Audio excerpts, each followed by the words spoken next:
Sheila Burling. Yes? Have you ever seen this woman, Eva Smith?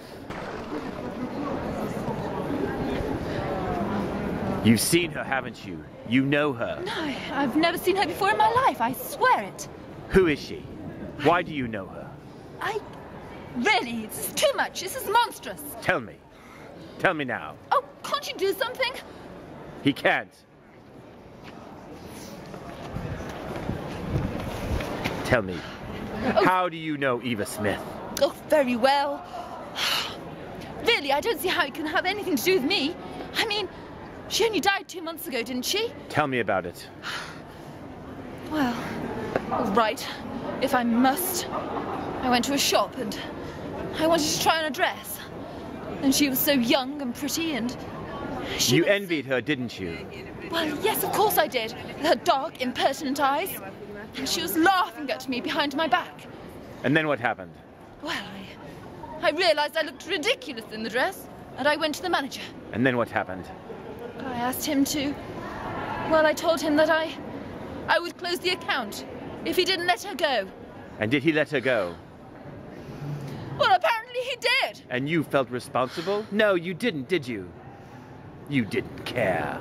I didn't give it much thought. I realize now how wrong it was. But surely it couldn't have been me that made her kill herself, could it? She worked on the factory floor for 5 shillings a week.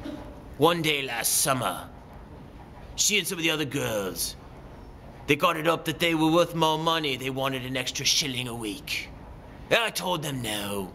I told them no. If they wanted an extra shilling a week, they could just go down the road to Croft Limited and Sons and work down there. And you know what I did next?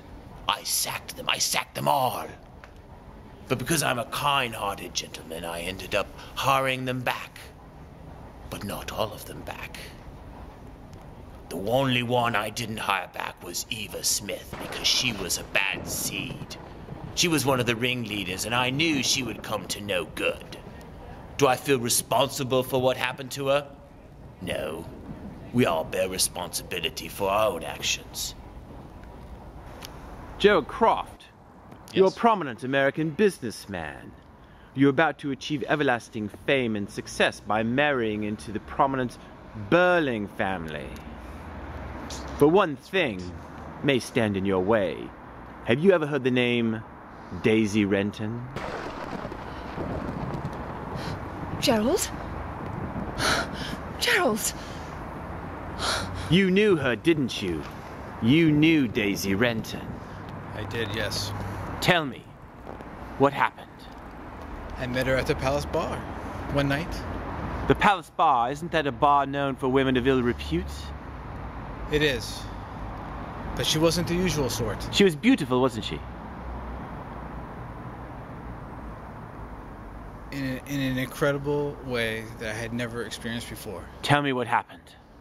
I bought her some drinks. We went back to her flat. You made love to her, didn't you? Yes, I did.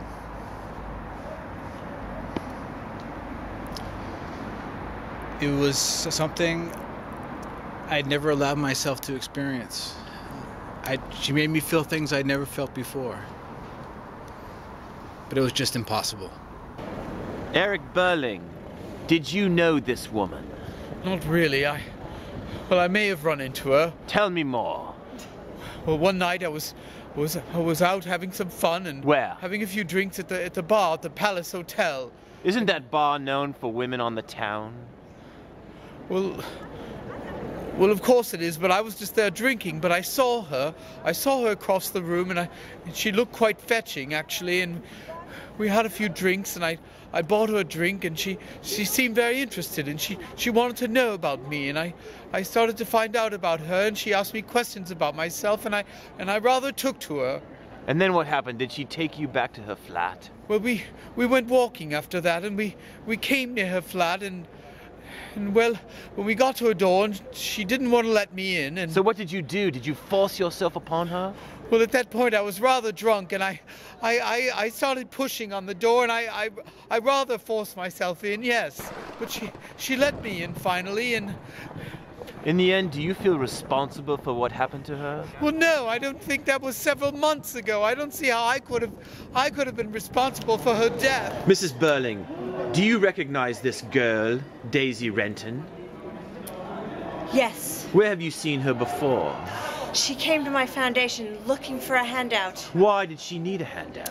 She said she was pregnant, but she wouldn't claim who the father was and said that he was providing her with stolen money, so she came to me for a handout. And why didn't you give her a handout? She was clearly in need.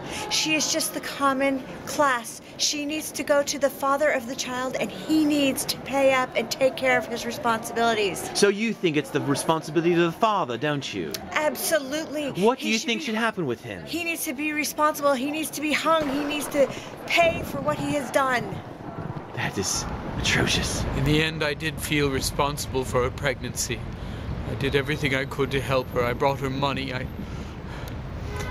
I did everything to try to make it better, is all. I tried to make it right with her. I think in the end we are brother's keeper. We're responsible for each other in this world. We only have each other. Did I know she was pregnant? No, I didn't know she was pregnant. But in the end, it doesn't matter. We're all responsible for our own actions. We're not animals running in the fields. She should have taken care of herself. That's right. In the end, we're responsible for our own actions. Shut up. Shut up. Don't you know he already knows? If we don't look out for each other, we're no better than stones. We're no better than wolves. We're just a pack of dogs. Do you want to live like that? Do you want to be a pack of dogs? You better watch out. Something's coming. I see it.